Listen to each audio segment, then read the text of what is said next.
I think life's gotten too complicated. We need to simplify, especially in our off hours. How many of you have all the latest gadgets at home? Garage door openers, microwaves, telephones. See, I'm at the point I'd like to throw all that stuff out. You know why? I don't know how to use half of it. I can't figure it out. It's too complicated. Now, I know I'm kind of aging myself, but when I grew up, we actually had a washing machine that simply washed the clothes. That's all it did. And when they were done, we'd put them through a wringer and hang them on the line. Some of you are nodding. You know what I'm talking about. Have you shopped for a washing machine lately? No, I suggest you don't. It's too confusing. Why, water temperature alone. Hot, hot, hot, warm, hot, cold, cold, cold, cold, warm, warm, cold. I don't know what to use. I'm still trying to figure out how to program my VCR. I'm what's called a 12 flasher. Once the power goes out, it just flashes 12. I don't know how to set it. And then you look at those washing machines, they got all different settings for the loads. They got heavy load, medium load, light load. I'm thinking if you got a light load, wait till it's heavy. Why do you need all this? What am I missing here? I don't get it. I can't figure it out. I get overloaded. And all these time-saving things I have at home, oh my gosh. My dishwasher alone. Do you know, now I may be the only one that's doing this. I have no idea. But I will spend a good 15, 20 minutes trying to get that last cup. That last cup in there. I'll move things. I'll readjust. I'll move them around. I'll squish the Tupperware to get that baby in there because I'm going to do a load. I want it done. Vacuuming the same way. I take that vacuum and I'll go after a piece of lint and I'll keep going and going and going and going. Doesn't go up? I actually reach over, pick it up, throw it in the air, try again. Am I the only one doing this stuff? You do it too. This technology drives me crazy. Because I didn't know as I got older that my body would continue to change. I thought that was just adolescence. Why, just the other day I called up my mother and I said, I want to thank you for something. She says, what? I said, well, remember, Mother, when I was a teenager and I wanted to put a tattoo right about here on my chest. I wanted to tattoo a little kitten on. Why, the other day I looked in the mirror and I thought to myself, you know, that'd be a giraffe by now.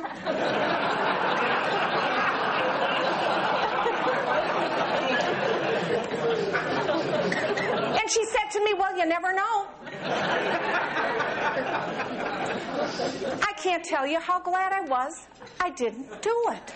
And I find, at least in my own marriage, it's the little things that have driven me crazy. They've driven me absolutely nuts. My husband, for example, every night before he goes to bed, he turns his alarm clock ahead about 20 minutes. Now, anybody else do that? Do you know why he does that? So that when the alarm goes off in the morning, he leaps out of bed in a panic, turns it off, because he remembers that he set it ahead and he can actually sleep 20 more minutes. Okay, here's my question to all of you.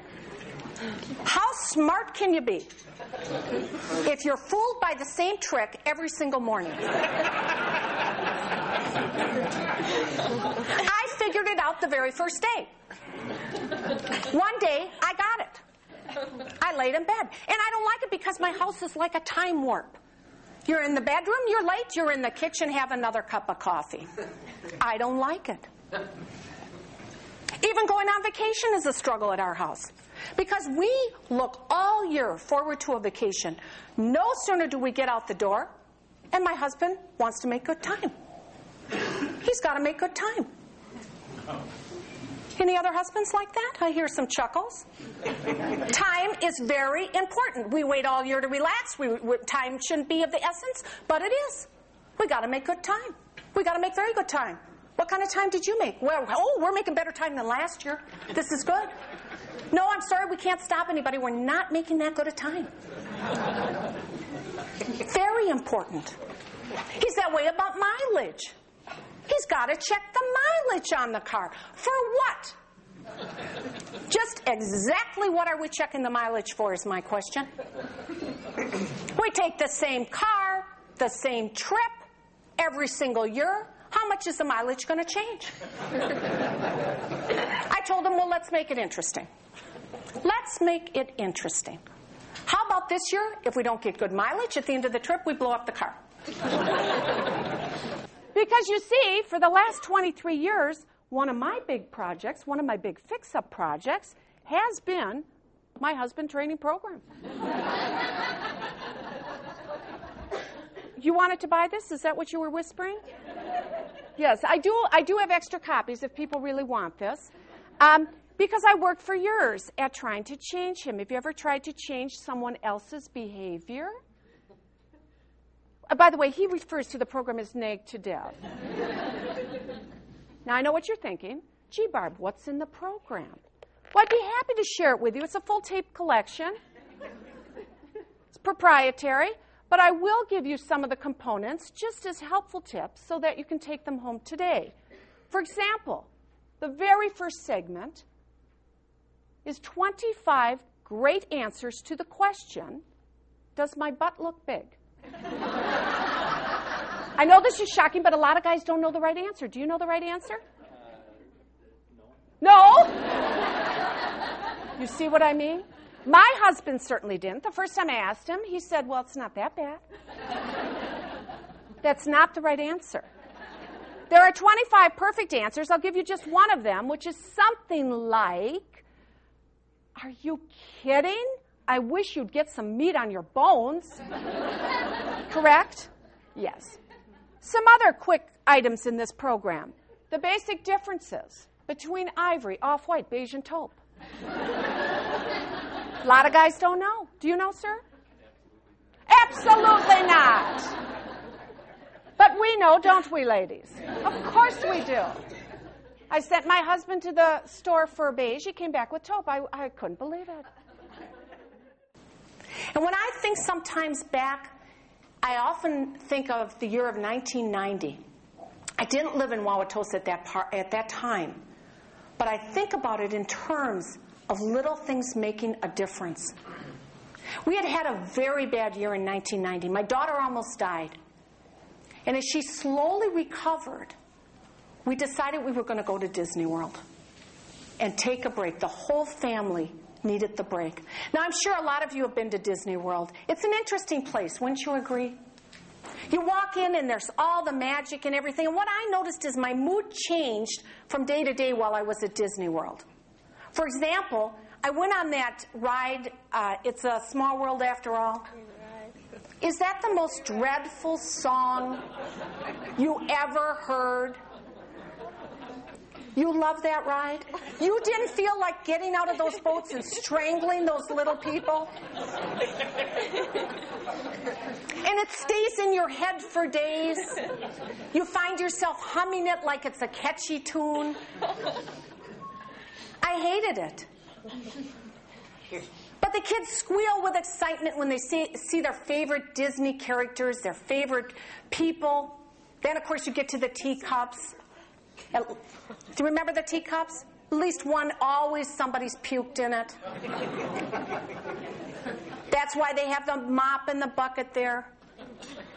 But we needed to go to Disney World. 1990 was a tough year, and I know a lot of you have had years like that too. And we went to Disney World, and the whole time while we were at the Magic Kingdom, my daughter kept eyeing one ride off to the side. It was a ride way on top of a building, and it was rocket ships where you could sit in them and then spin around in the air. And the faster it went, the higher up you went. But every time we looked over there, there was a long line. And she couldn't stand in a line like that. We couldn't stand in the hot sun and wait.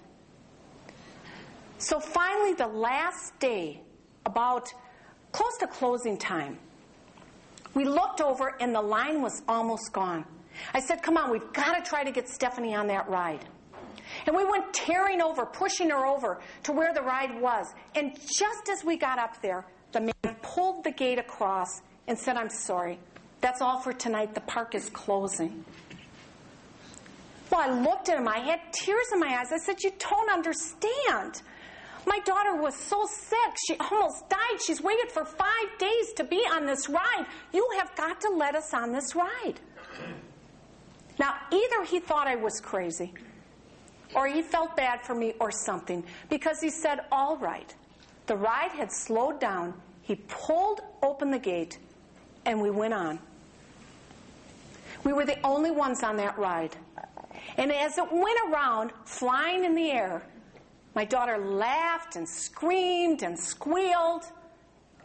And just as that ride was starting to slow down, he comes on the loudspeaker and he says, okay, that one was from Mickey. He says, now here's an extra ride from me for Stephanie. And he gave us an extra ride.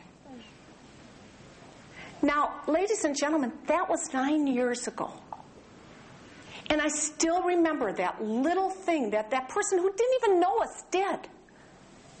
And if you ask Stephanie right now today, what was the best thing about Disney World? She'd say it was the extra ride on top of the building.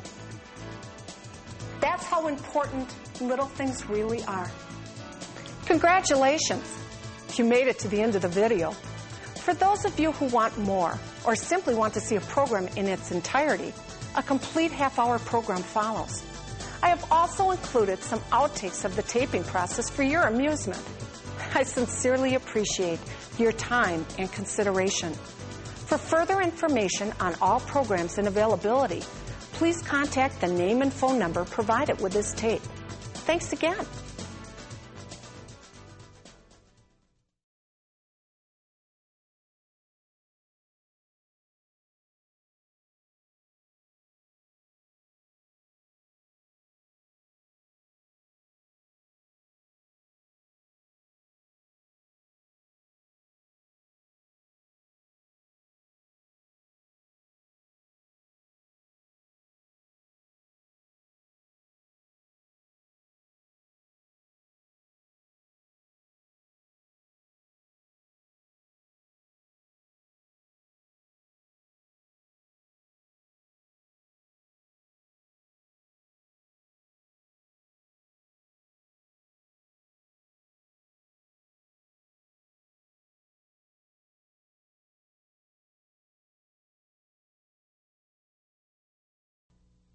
Are you looking to increase customer loyalty or improve? It's okay, let's pick it up from the top. My background is a clinical nurse specialist in the physical, no, it should be in physical and mental health. Okay, physical. Oops. Is that a typo? Hi, I'm Barbara Bartlein. I'd like to... I'm going to stop it. Here are some clips from some of my most... It was good up till then. Congratulations. You made it to the end of the video. For those of you who want more, or simply want to see a program in its we did need one rehearsal. Program in its entirety. I think we nailed it. Thank you so much. As Jerry mentioned, I am a graduate of Wauwatosa East, and I can't tell you how pleased I am to be here. And so many people gave me such a warm reception, which I must point out is a little bit different than the send-off I had from Tosa East, because they seemed actually kind of happy to see me go. So I'm pleased to be here. I did grow up in Wauwatosa, 88th and Stickney, about 86th actually in Stickney, and loved the neighborhood. Had what I thought was a big house. I drove past there today. It's actually a little bungalow. But it seemed big to me. And as far as I was concerned, and even to this day, I feel that I learned everything I ever needed to know growing up on 86th and Stickney. In fact, I feel I learned everything I need to know with 3 key phrases that my mother taught me. She told me, no matter what happens, 3 things can kind of sum it up. Those phrases were, it's always something, you never know, and who would have thought? And you know what? But she was right. Because whatever's happened to me, those three phrases have kind of summed it up.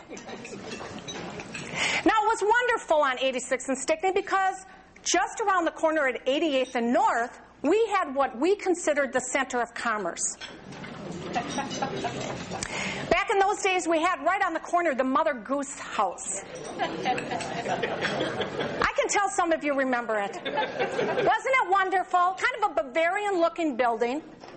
Served the best hamburgers and hot dogs you ever tasted. To this day, I can actually smell and taste those hamburgers. When I look back now, I've got to tell you, I know what the key was to those wonderful hamburgers. What they did is they took each bun and soaked it in approximately 1 pound of butter.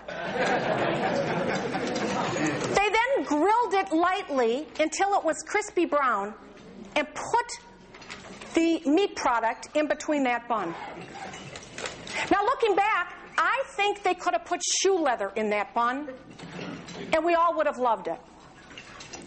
But the real neat part about it is none of us at that time knew anything about cholesterol, fat, LDH, triglycerides, coronary artery disease, thighs. We could eat those hamburgers with absolutely no guilt, no second thought. It was wonderful. The beauty of childhood, I think, is right there. Eating what you want and not feeling guilty. And then I remember years later when all the research came out about coronary artery disease and triglycerides and all these things, I went to my mother. I said, "You remember the Mother Goose Hut?" She says, "Well, of course I do. Of course I did." I said, "But Mother, look at how bad that food actually was for you." She says, "Well, it's always something." Now, about 2 doors down in those years from the Mother Goose House, we had a store. It was a grocery store called Draeger's. And this is long before Kohl's made the scene. Draeger's was family owned and operated. Wonderful place. I can see you nodding your head. You remember Draeger's? Been there, right? Wonderful. Fresh fruits, fresh meats, fresh vegetables. But the best part about Draeger's was you could run a charge account. This was my introduction to a charge account. You see how this learning got cumulative in Wauwatosa? It was great. My mother could send me to the store, and you could just buy what you needed to buy, sign for it. They'd send you a monthly bill. No fuss, no muss. Now, I can't tell you how popular I was when I went to McKinley grade school, because I would take all my friends after school, pick up creamsicles and other articles of necessity, and simply sign for them, and my mother would pay the bill.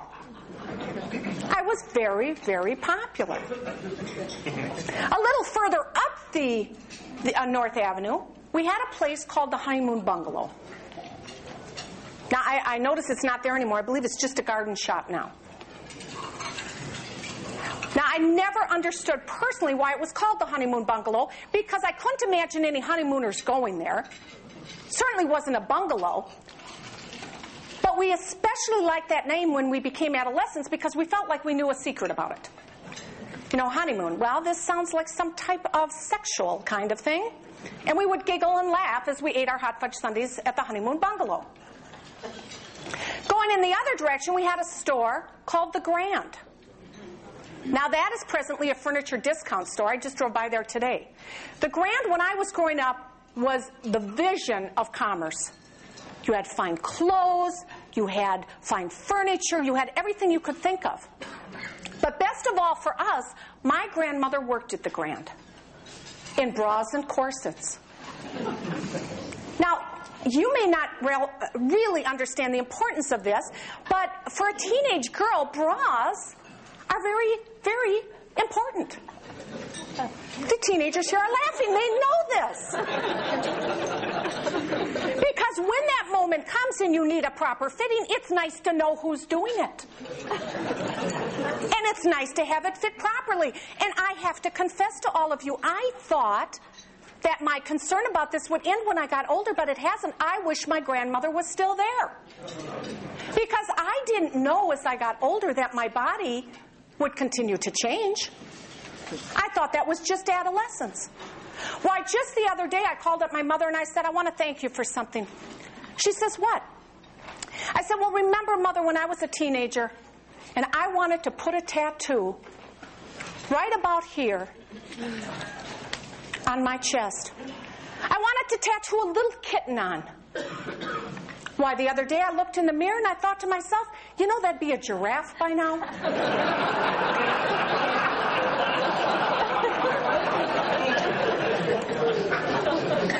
And she said to me, well, you never know.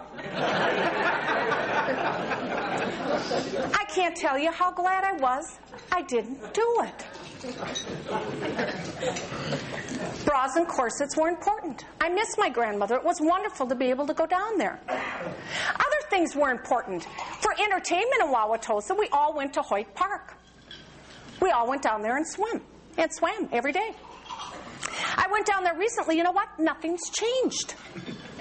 Other than the water slides, thanks to Dave Schultz, nothing has changed at Hoyt Park. The lifeguards still go, walk. Hey, you, the yellow suit. You know the password? Right? They still do it. You have to swim the little test, get the password so they know you can go in the deep end. And somebody always runs and always falls, and they still yell walk. I loved it. Hoyt Park. It was the center of the activity. Nothing like it. Lawns were important when I grew up. Are they still important in Wauwatosa? Lawns? No, lawns were. Yeah. Every single Saturday morning, everybody on Stickney Avenue, every man, every father would get out to work on his lawn. And the conversation would be things like, well, how's your crabgrass? Are you winning? You know, it was a battle. And they had a uniform. I don't know if you realize this. Back in those days, when my dad took care of the lawn, he actually had a uniform. That uniform consisted of Bermuda shorts, a shirt that did not match, ankle socks,